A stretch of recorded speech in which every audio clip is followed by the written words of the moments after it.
Assalamualaikum warahmatullahi wabarakatuh. Salam dan bahagia Bapak Ibu hebat.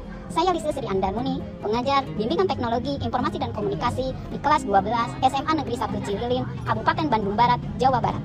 Akan berbagi praktik baik membuat dan mengembangkan situs memanfaatkan akun belajar ID menggunakan smartphone.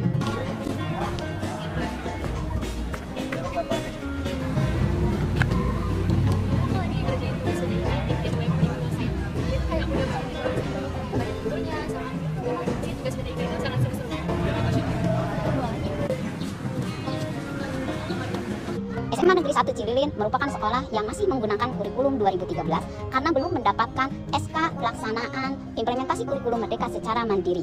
Namun demikian, SMA Negeri 1 Cililin sudah berusaha untuk menerapkan prinsip kurikulum merdeka, diantaranya dalam pembelajaran berdiferensiasi dan penguatan profil pelajar Pancasila dengan menjadikan penilaian sebagai penilaian yang edukatif dan objektif dalam bentuk proyek kolaborasi antar mata pelajaran. Kegiatan intrakurikuler di kelas 12 terdapat pelajaran bimbingan teknologi informasi dan komunikasi yang durasinya hanya 45 menit per minggu. Salah satu kompetensi yang harus dikuasai oleh siswa yaitu praktik lintas bidang, di mana siswa harus mampu membuat dan memanfaatkan teknologi sebagai salah satu penyelesaian permasalahan yang dihadapinya. Sedangkan hasil survei menunjukkan bahwa perangkat yang dimiliki oleh peserta didik hanya 18%. Hanya 5 orang siswa yang memiliki perangkat komputer atau laptop.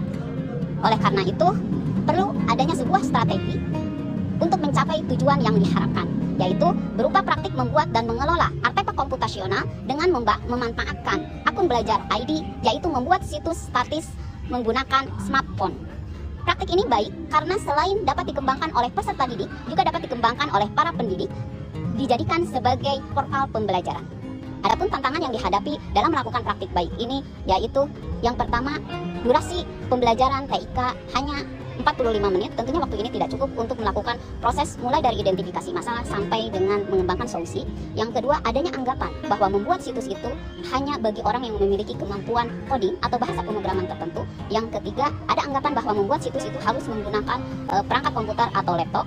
Yang kelima, IT harus memadukan, harus terpadu dengan pelajaran yang lain untuk memudahkan siswa, dan IT dapat menjadi penyelesaian permasalahan yang ada dalam kehidupan.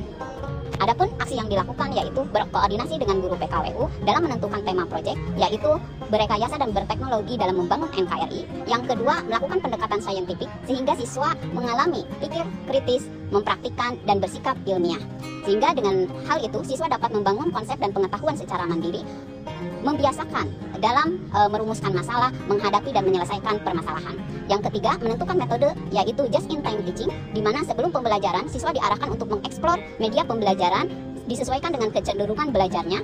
Di awal pembelajaran dilakukan proses pengecekan sebagai tahap awal konfirmasi pengetahuan. Berikutnya, guru berperan dalam pembelajaran untuk memonitor dan mengoreksi proses pembelajaran baik secara konsep maupun praktik yang dilakukan oleh peserta didik. Dan yang terakhir, memilih media yang dapat digunakan oleh siswa di mana saja dan kapan saja, yaitu menggunakan Google Sites dan smartphone.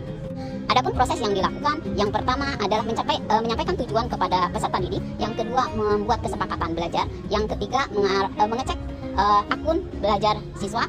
Untuk siswa yang akun belajarnya tidak aktif dapat menggunakan akun yang lainnya. Yang ketiga, mengarahkan siswa untuk mengeksplor tentang artefak komputasional, baik jenisnya maupun langkah-langkah untuk membuatnya, mulai dari melakukan identifikasi masalah, membangun atau merancang solusi, mengimplementasikan solusi, mengecek dan mengevaluasi solusi yang digunakan, menyempurnakan solusi, kelima, mengkomunikasikan solusi, dan yang terakhir mengembangkan solusi.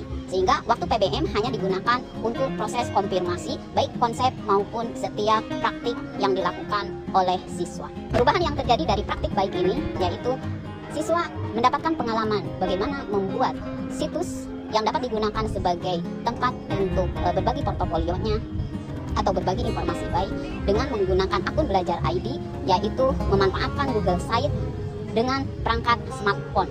Dampak bagi guru, yaitu guru mendapatkan kemudahan untuk melakukan proses penilaian karena tugas-tugas siswa terkumpul pada site-nya, dan SMA Negeri 1 Cililin secara otomatis sudah melakukan atau menerapkan prinsip kurikulum merdeka, yaitu penguatan profil pelajar Pancasila. Dengan adanya praktik baik ini, saya merasa senang dan bangga karena dengan praktik baik ini tergali potensi siswa di SMA Negeri 1 Cililin yang sangat luar biasa. Hal ini terlihat dari situs yang dibuat oleh mereka di luar ekspektasi. Dan praktik baik ini merupakan salah satu bentuk penguatan profil pelajar Pancasila karena siswa diarahkan untuk berpikir kritis, kreatif, dan inovatif. Assalamualaikum warahmatullahi wabarakatuh. Saya Budi Sutisna, Kepala SMA Negeri 1 Ciledug. Web ini atau portal ini bisa dimanfaatkan semaksimal mungkin, bahkan bisa menyimpan data pribadi anak, bisa mengembangkan potensi anak, bahkan bisa dipakai kegiatan-kegiatan yang positif dalam rangka kewirausahaan. Setiap siswa diajarkan untuk membuat web dan mereka masing-masing memiliki web yang dipakai untuk semua mata pelajaran. Pembuatan situs web menggunakan Google Site sangat memudahkan kita dalam pengelolaan situs karena bisa diakses di mana saja, bisa melalui komputer maupun handphone. Lalu pembuatan situs web juga sangat bermanfaat untuk kita saat ini karena kita dapat mengunggah karya-karya kita ke situs yang kita buat dan kita dapat berbagi manfaat bagi halayak. Pembuatan situs juga dapat menjadi bekal kita di era digitalisasi saat ini. Pelajaran BT3 yang ada di Seman 1 Ciledug tentang praktik pembuatan situs pribadi yang ada di HP merupakan pengalaman yang positif untuk putri saya. Dalam pembuatan situs menggunakan aplikasi handphone, di mana putri saya dapat memecahkan masalah yang berhubungan dengan masalah digital dan dapat memiliki tingkat kreativitas yang tinggi. Selain itu, mereka juga dapat berbagi dengan teman-temannya menggunakan situs-situs yang telah mereka punya. Praktik baik ini selain dapat dilakukan oleh peserta didik, juga dapat dikembangkan oleh pendidik dengan memanfaatkan akun belajar ID, yaitu menggunakan Google Site, menggunakan smartphone. Pendidik dapat membuat situs sebagai portal pembelajaran. Dan hal ini tentunya apabila diakses oleh orang yang banyak, portal pembelajaran yang dibuat oleh peserta didik bukan hanya bermanfaat untuk peserta didiknya, tapi juga untuk semua yang mengaksesnya. Setiap siswa memiliki potensi yang sangat luar biasa. Metode dan media yang dipilih oleh pendidik membantu siswa menemukan potensinya.